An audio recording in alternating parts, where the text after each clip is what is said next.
Madali lang ito lutuin. Masarap na, affordable pa. Meron ako ditong kalahating kilong pork liempo. I-sear ko muna hanggang sa mag-brown o hanggang sa maglabas yung sarili niyang mantika. Pagkatapos yan, tanggalin ko muna sa kawali at i-set aside.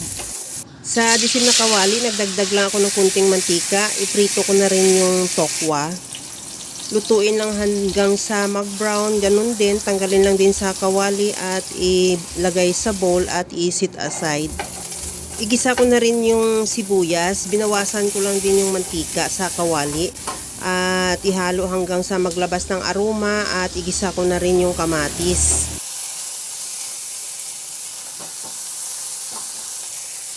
Maglagay na ako ng asin at paminta.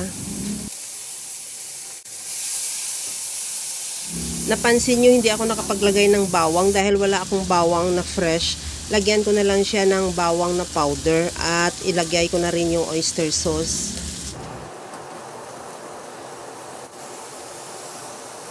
Maglagay na rin ako ng black beans at isunod ko na ilagay yung pinirito nating pork liempo. Lagyan ko na ng tubig at takpan hanggang sa maglambot yung karni.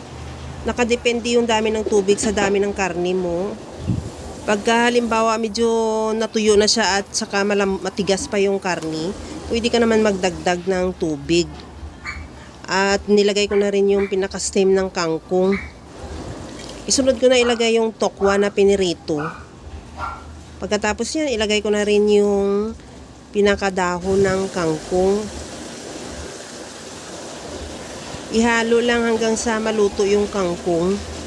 O di ba madali lang siya lutuin. At napakasimple pa ng mga sangkap, hindi mahirap hanapin.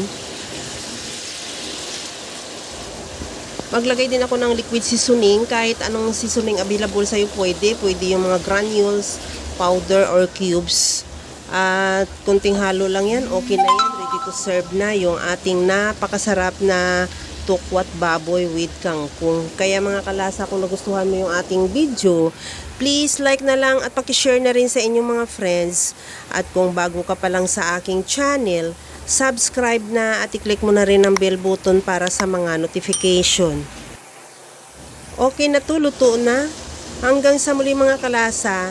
Thank you for watching. Bye-bye!